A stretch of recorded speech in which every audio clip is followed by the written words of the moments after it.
Welcome, everybody, to episode 34 of Crossing the Line with me, Greg Heym. A little louder next time, Ray. I know it's Monday morning, but come on. Give it some effort. Today's July 29th, so I looked this up because why not? Today is National Chicken Wing Day. I love that. Lena's favorite holiday, National Lasagna Day. Yes. And National Lipstick Day. I won't make any assumptions about that one, but coming to you from the beautiful studio, 1873, decorated by our friends at the Everset. Newly decorated. Yeah. Nice setup. This beautiful set here at Studio 1873 is brought to you by the Everset. The Everset provides full-service staging and furniture rental solutions in the New York area. For more information, please visit us at staging.theeverset.com or email us at staging@theeverset.com to request a free proposal. So today, I am so lucky to have Candice and Malessa. Sorry, Melissa and Candice. It's always Candice and Malessa. I'm saying Melissa and Candice. From The Build Up, their podcast where they try to unlock the secrets of building wealth through real estate. It's an excellent show. They had me on it, of course, because they knew that means big ratings. Of course. At least you get my mother when you do that. But not only that, they're great real estate brokers, great people, and my next door neighbors. A little loud with the piano music. I'm surprised when I'm playing, harder rock in my office. I don't get a bang on the wall, so I can turn that stuff off. So how are you ladies doing today? We're well. Thank you so much for having us on. Yes. We've been dying to get you on the show. We're very excited about it. Everybody have a good weekend? Yes. We talked before. You were on this great trip. Yes, just got back from Europe, so feeling good and refreshed. We'll knock that out of you in half an hour. We're very good. Exactly. Did you do anything exciting? I just went out east, just drove out there and just hang out with some friends. So it was nice, relaxing. Yeah, well, as those of you who watched last week's show know, I had my family in town and my nieces and nephew drove me a little crazy.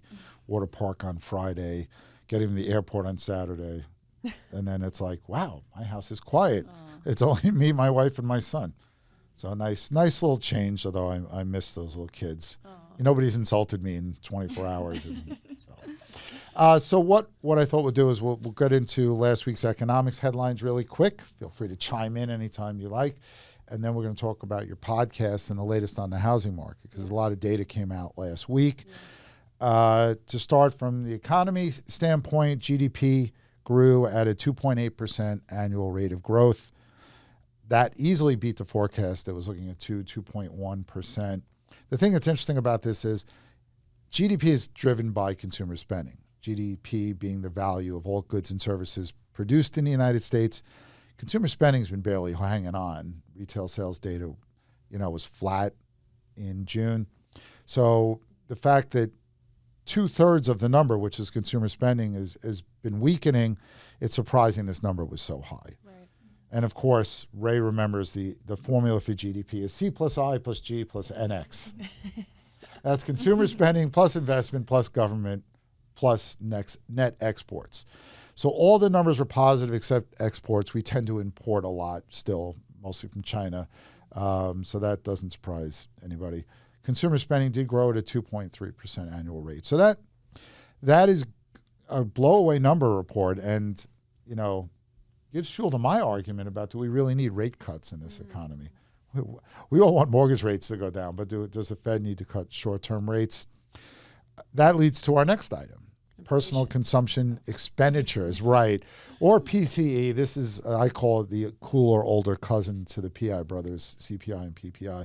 So the headline number up just 0.1% in June, 2.5% over the past year. So that's sounding really good. Like the Fed is looking for a 2% inflation number, but the Fed looks at core PCE, which strips out food and energy prices. One of the reasons the inflation has been very tame and actually fell, the CPI in June, is gas prices, fell sharply last month.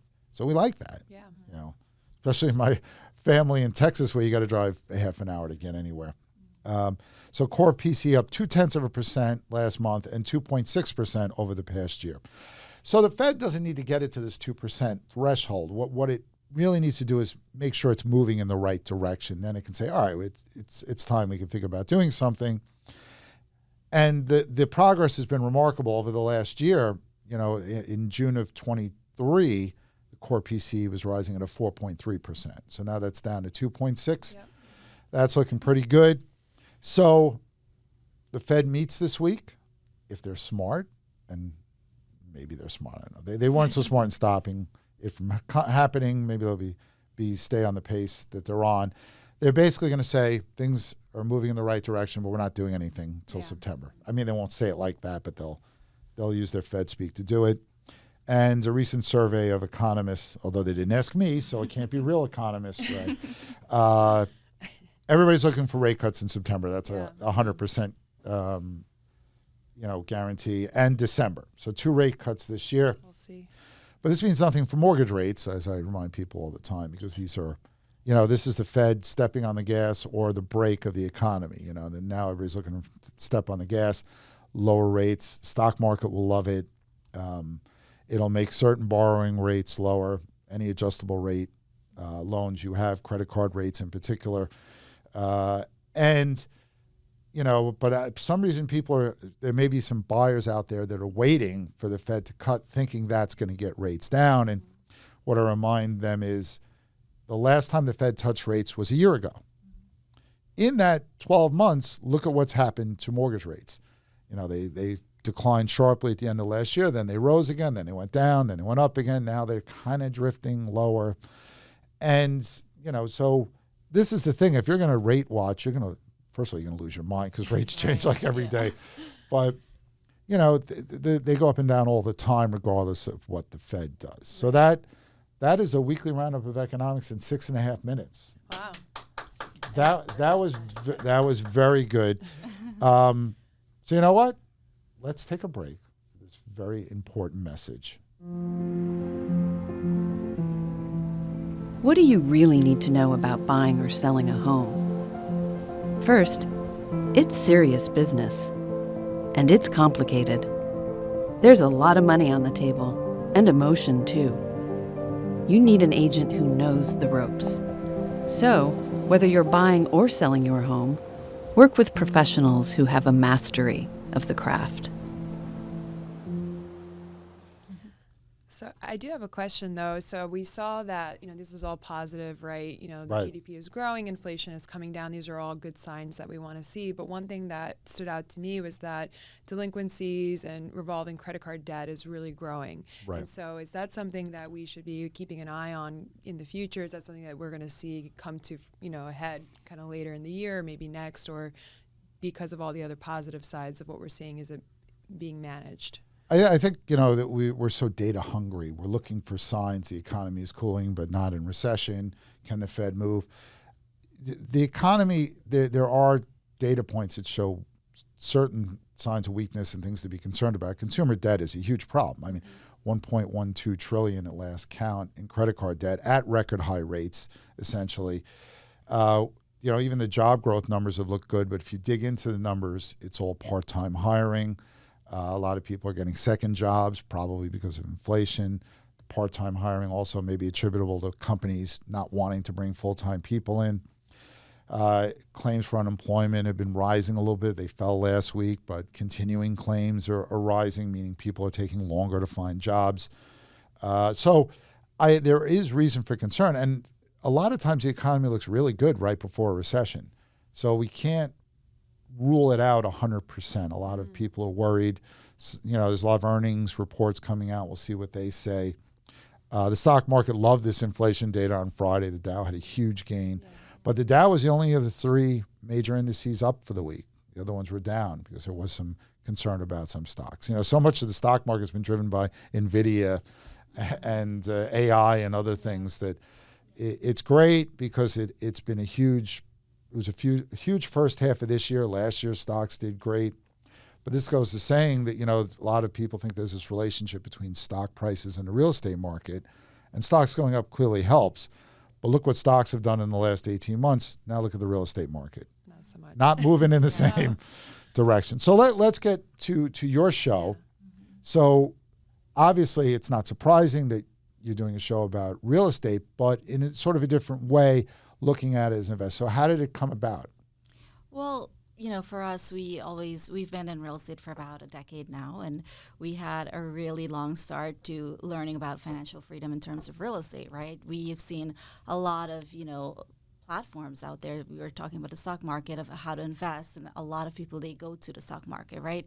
But there's nothing on real estate investing and how to build wealth. And we know a lot of wealthy people have used real estate as a tool. And so for Candice and I, we came from immigrant families and backgrounds, and we didn't have that education.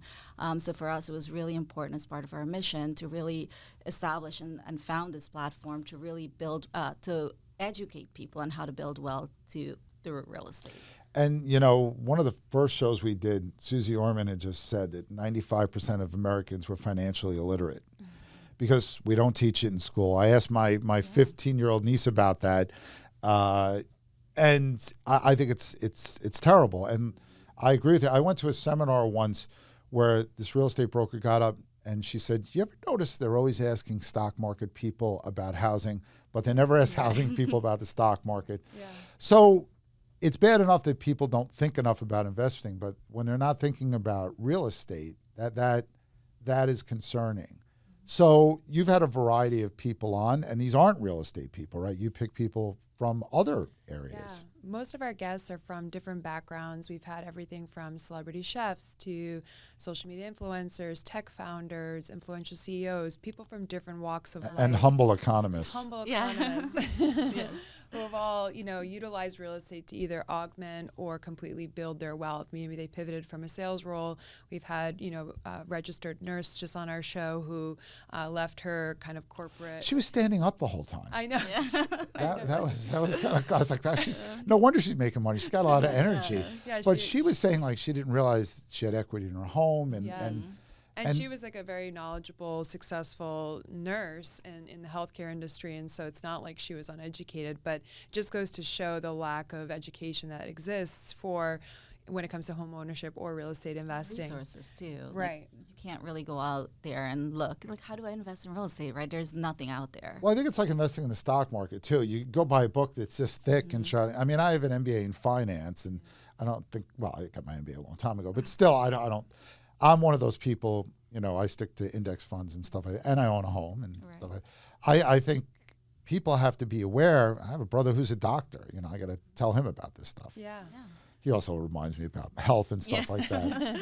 But I think that, it's just like any investment, you have to find the right real estate investment, right, too. So how does that work? You have to sit down, explain the options, because you can't just say, just buy single-family homes or just buy an apartment building.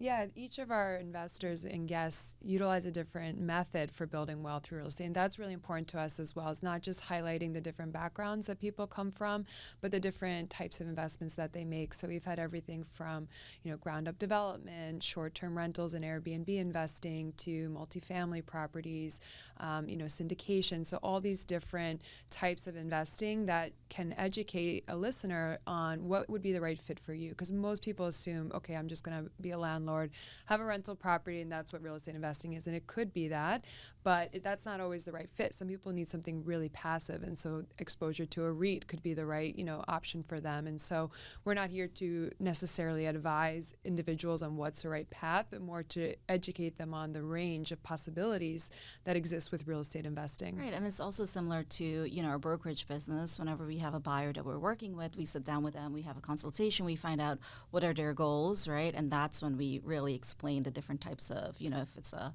condo or a multifamily, depending on it. So same kind of premise for our show as well. Now, with the change in the landscape here in New York of who's in control in Albany, there's been a push towards, obviously rent stabilization is going to be around forever, it seems. And now we have this thing called good cause eviction, which a lot of people say is universal rent control. President Biden mentioned 2 weeks ago that he was thinking about doing something on a national scale for certain buildings. Does that change your approach? Is that something you feel you have to tell people up front, that if you are investing in New York, there is a change in the landscape that is very geared towards the renters, since those are the voters, I guess? Do you advise to stay away from this? What has been your take on it so far? We don't necessarily advise to stay away, but it's definitely something for them to be aware of, especially if they're not in New York, don't already have investments or ownership in New York. You wouldn't want to have someone get into it and then a year later legislation goes in and dramatically changes the economics of the deal that they just invested into. So it's important for them to be aware of it and to track it. And based on that, they'll determine if they have, the risk tolerance to move forward or not. But thankfully, what we do with Tower and the podcast is really on a national level. It's really just, and actually it could even apply internationally. Like these are, the fundamentals of real estate investing and ownership that can apply anywhere in the country. And so part of what we talk about are different markets that are, growing and cooling throughout the country as well. And a big part of Tower too is the networking component of it, the community. So we tend to really bring together a lot of people. And so, for example, if someone's new to investing, we introduce them to the right people who can really advise beyond what we can do. Well, I think one of the things stood out when I read the biography of Steve Jobs is that he said one of the biggest mistakes people make is they don't ask for help. And, again, I'm an economist with an MBA. I have 3 brothers and a big family. Nobody asked me for, I don't even really give investment advice, but nobody will ask even for the basics. It's almost like buying a home was the pathway to wealth for a couple of generations, but they don't realize there's other aspects of real estate investing. And that's I think it's going to be challenging going forward because, again, we had the kids on last week. Even they were thinking about buying a home. And I told them it's never been an easy thing to do. Right. And I think it takes time and planning and discipline to do, and any kind of investing does that. Of course. And I think, too, we've had on our show, we talked a lot about millennials and Gen Zs, right? And it's really, really hard for them to save up as of now in this economy to buy a home for that down payment. So, oftentimes a lot of millennials or Gen Zs, they have maybe $20K or $50K and they want to invest it, but they are like, okay, that's really out of my control. I can't afford to buy a home. And that's where we come in and we advise, like, okay, maybe you can invest in a REIT or you can do some crowdfunding in something else, right? So I think that's important for us to spread that word. Yeah, I think, it can seem overwhelming, not just, you think of all that, you have stocks, you have bonds, you have real estate, you have collectibles. There's so many different ways to invest, right? Some are more fun than others. My son's into old baseball cards nowadays. Oh, that's cool. But, it's and then people say, you know what, I'll get to that later. Even something as simple as a 529, for a kid going to college. But we kind of have to wake these people up, right? And say, life's going to happen. Your money's sitting there idle. You have assets. How do you get people to get out of that shell? I was just going to say, I think that at least different things work for different people, but I know what gives me confidence is like hearing other people's stories. And I think that's what, motivated the show, is that learning from all these different people, come from all different backgrounds, how they got started. I mean, that's really kind of what, the majority of each episode is really uncovering, is like, how did you go from X to Z, and so. Why don't you share one? Well, you don't have to use names no, or. It's okay.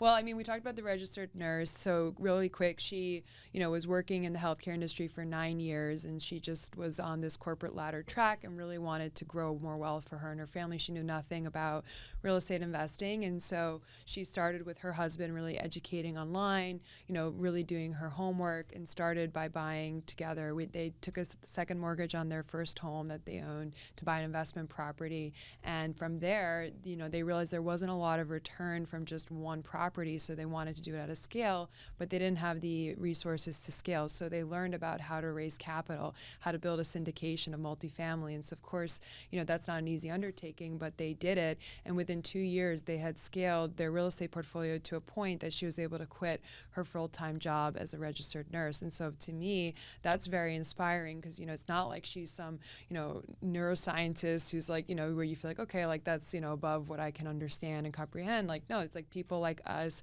who just make certain short-term sacrifice for that long-term gain. And just hearing other people's stories from, again, they just help you to feel motivated and inspired, at least and for me. And I think that's been the theme throughout. I think now we're on season 2, we've been recording, but that's been the theme, right? Like, you have to make that sacrifice in the short term for you to have those long-term returns. And we've seen that even with the first-time home buyer, how she's used her equity and just really build up from there. And, even with Nellie Galan, who's just She's this really powerful woman. She just invests in real estate, and she always is preaching, you have to make the sacrifice. And a lot of young people, unfortunately, they just want to go on vacation and not think about those kind of like responsibilities. Yeah, there's a movement called FIRE. You may have heard of it, Financial Independent Retire Early. And, the goal for these people is to retire in their 30s a lot of times or younger.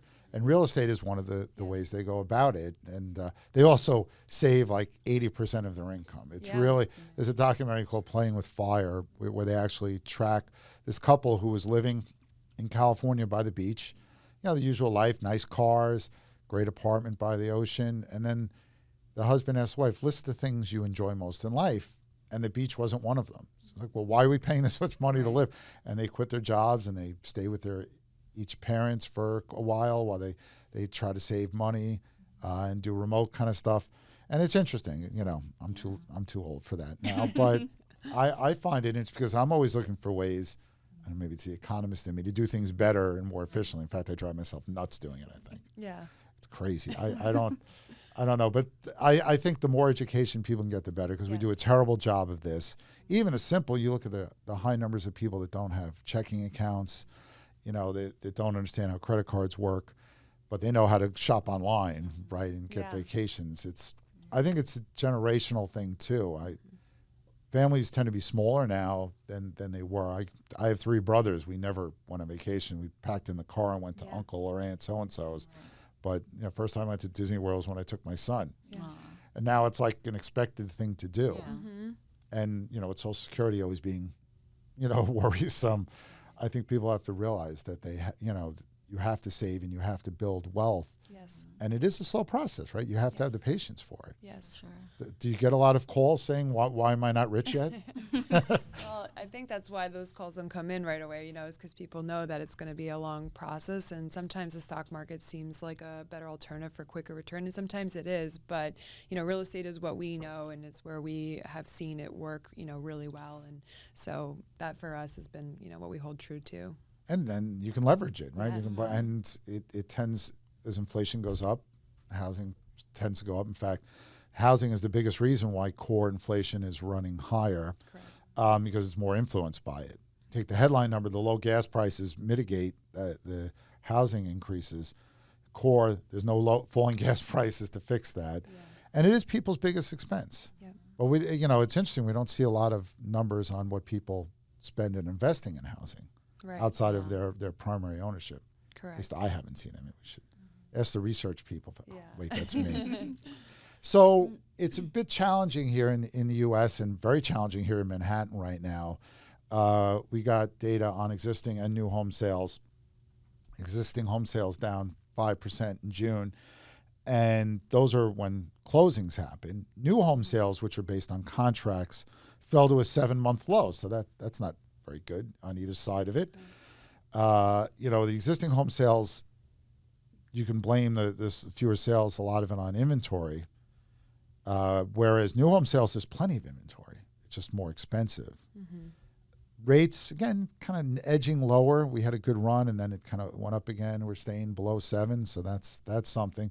Again, 7% still below the historical average. Yeah. Steve Kligerman, I have to credit him, saying, stop saying interest rates are high. They're not. They're historically, but when they go from 3 to 7, exactly, it's something people notice.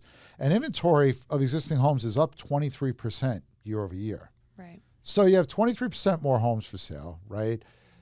So that should bring prices lower. You have rates that are staying at a range higher than people would like. So you think that might bring prices lower. You have fewer sales. People are pulling out of the market. But no, prices are still going up because inventory is still low. And some of our markets around here in the suburban markets, Connecticut, you go out to the Hamptons, Palm Beach, certainly, it's nothing. Mm-hmm. And it must be hard to find good investments in areas. I live in Long Island, Nassau County. Things are still really moving, although I think sellers are starting to get too aggressive. Yeah. And I think they're paying a price for it. What was interesting with home sales being down in June with the new data, actually home sales rose in the $1 million and above range. So kind of goes back to what you're saying, like these markets, where there's no inventory, we are seeing positive. Because those people have cash. Exactly, yes. No, look, they'd probably rather borrow the money too. One of the Right. things people will tell you is the great thing about real estate is you buy with someone else's money. Yeah, You're buying stocks, you're typically buying it with your own money. right. Yeah, another thing that came out that was interesting is, foreign buyers. People always ask us, like, what in Manhattan, what percentage is bought by foreigners, and you can't even guess because most of the high-end buying in condos is through LLCs. You don't even know who the people are, let alone where they're from. But according to the National Association of Realtors, it's down 36%, right? So they look at April 23 to March 24, compare that to the same period the year before, 36% down. Obviously, strong dollar, when you have a good economy and lower inflation than other parts of the world, you're going to have a strong dollar. It's funny because sometimes you root for bad things, right? It's like, can we have a weak dollar? People say, can't we get a recession to get this inflation down or less hiring? But the interesting thing is, they showed the top 10 states for foreign home buyers, and Florida was number one, Texas number two, as my niece was happy to celebrate. New York in the middle there, sitting tied for like seventh place at just 4%. Now, here in Manhattan, people think foreigners are buying half of everything, and maybe in some new developments that's true. Yeah. But do you work a lot with foreign buyers on this? We do. It's interesting. We did expect Miami probably, right? Or just South Florida probably have the most with South American buyers. But in New York, we're not surprised because, with China, we've noticed a lot of foreign buyers usually are from China. Personally, we've worked with a lot of them, but they can't get their money out. And so they can't buy even though they want to. They have all their cash tied up there. So I think that's a huge part of why it's so lower on the list. We're not seeing any of those Chinese buyers that we've worked with. I was just going to add the other factor is the currency exchange rate. Like we've been told that a few times that already, they're facing the same issues that domestic buyers are, right. high purchase price, low inventory. And so they're trying to, make these purchases and they have to factor in another percentage on top of it for the exchange rate. And so sometimes we get asked if the sponsor will be willing to accept, foreign currency. And we're like, of course not, but like they're trying to get creative on how to both A, take their money out and B, adjust to the high US dollar. There was a lot of talk about Bitcoin being more involved. Have you seen that in terms of it? No, right? No. Ray likes Bitcoin, but we don't. No, because, now there's talk potentially of the federal government getting involved. Yeah. So it's the rule. One of the rules of investing, I tell people, if you can't understand something, you don't buy it. Warren Buffett famously avoided the tech bubble because he didn't know what any of those companies did. So let's just talk about Manhattan again, because most parts of this country have very low inventory levels. Here, that is not true. Right. It is a buyer's market based on the month's supply of homes. It's frustrating, right? You have record stock market prices. New York City's economy, isn't as strong as the rest of the world, the rest of the country, because COVID hit us very hard. Mm-hmm. Tourism is starting to come back. But what are you hearing from buyers that are on the sidelines? What are they saying? Is it the typical, I know things are going to be cheaper, next year? Or is there just too much going on for them to worry about? Presidential elections, wars, and the fight against inflation, what the Fed says. Yeah, I think it's a combination of all of that, but mostly, you mentioned there's a lot of inventory, but there's not a lot of quality inventory. We've seen a lot of buyers who are, initially they started out in one neighborhood, but now they're looking throughout the city because they can't find one apartment or one home that checks all of their boxes. So they're kind of spread out. We've even had one buyer come in and they're like, we just wish all the four apartment that we saw was just one, right? And I think that's been a major problem where a lot of people, they can't find something they really, really love. Mm-hmm. Knowing that they're paying a lot, right? Exactly. Yeah. So that's been, we've gotten pushback on that. And of course, you have the buyers who are like, okay, well, rates are going to drop next year. I'm just going to wait it out. Yeah, that's when I get emails from brokers. Yeah. I got one who was complaining about a seller who said, why am I going to lower my price? The Fed's going to cut rates, the stock market's going to take off, and housing's going to go with it. And then I pointed out the last 18 months stocks have been on this rampage and it hasn't done anything for housing. Right. Yeah. You know, nothing moves. Nothing is that predictable. Even if rates come down, you know, the prices in some of these markets are still pretty high. And I bought my house in 2006, and I can remind people that things change. My rate was like 6.5. Now I've cut that in half, you know, over time. So there is that opportunity. It seems like it's going to take forever to come. But on the other side, too, you have to remind people that 3% mortgage rates happened once in the history of this country and haven't happened. You can't expect them to happen again? Yeah, I think that the majority of buyers got used to 3%, and most of them started their searches. Those who are now starting it at where they're at now, it's totally different because their budgets are adjusted to the current rates. But the ones who are looking at a certain price point, rates doubled, and now they're at a totally different price point. You know, it just completely demotivated them from buying. And so what we've tried to do with buyers who are really struggling with rates is talk about rate buy downs. I think that's something that's a really important tool, whether they do it themselves or negotiate that into the deal, that can really help. Yeah, there's that's one thing that I always hear my buddy Steve Lasher talking about is, you know, it's not just the 30-year mortgage, take it or leave it. Yeah. And you can buy a rate down. But he always points out on the other side, too, that you're getting more in your savings. When mortgages are 3%, you're getting like 1/4% on your savings account. Now you can get online accounts getting 4% or more. So that spread is actually narrowed, I think, a little bit. And, you know, it's the good with the bad. Yeah, you know, older people and baby boomers are the only thing that's really kept us out of recession because they have so much money to spend. They don't want to sell their homes because they don't want to get a higher rate out there.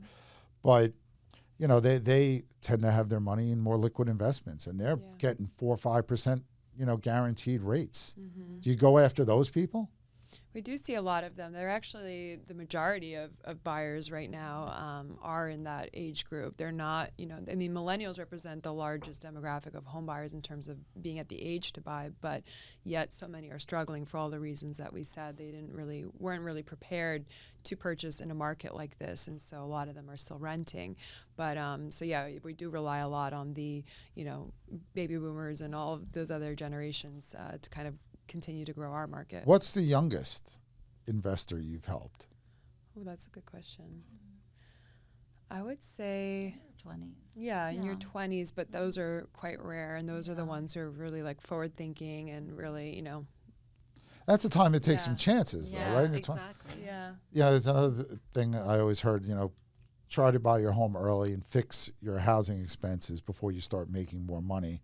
I didn't listen to that. We had other reasons. I mean, look, like you said, there isn't one size fits all advice for anything. No. Whether it's buying a home or buying stocks or, you know, whatever you're going to invest in, people have to find what their risk tolerance is, and it's tough because with all they're reading about, people, it's not. You can't look at somebody and say that homes aren't going to be cheaper, but you know the variables are, well, the rate could still be high. You know, the Fed could cut rates too soon. Inflation could come back. Now, just to close, I get a million questions on election years about what elections do to real estate. We talked about this a couple of shows ago, that there was a study as it pertains to stocks, and stocks return about 0.5% more in non-election years than election years. But even that, it's hard to isolate for everything going on. You know, in 2020, COVID was raging. You know, there's always something. In when Obama got elected, there was a financial crisis. These things don't happen by themselves.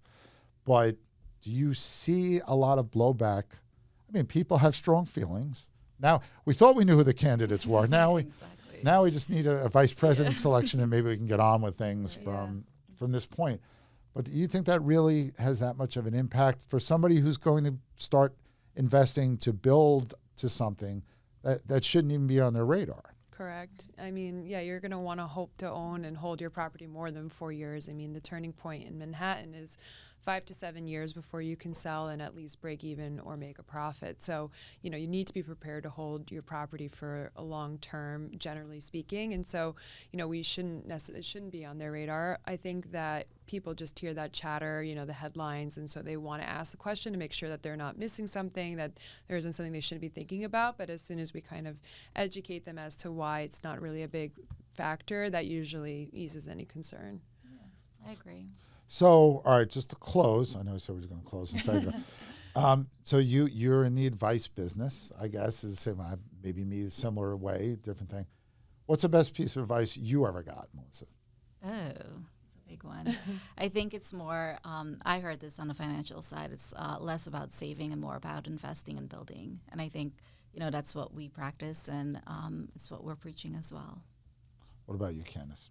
Best advice you ever got or heard? Because sometimes, the Steve Jobs thing still sticks with me about asking for help. Yeah, I think Melissa mentioned it before. I mean, it's a good way to think about kind of real estate investing, which was Nellie Galan. She's the former president of Telemundo, and so she always said, don't buy shoes, buy buildings. And I thought that was like a really great way to think about building wealth, is like, don't always go for that instant gratification right away. Like, build your wealth first, and then you can have whatever you want with what that wealth creates for you. So I think I'm scaring that into my son, because I asked him about what I taught him for money, and he goes, only buy necessities. I said, I never said that.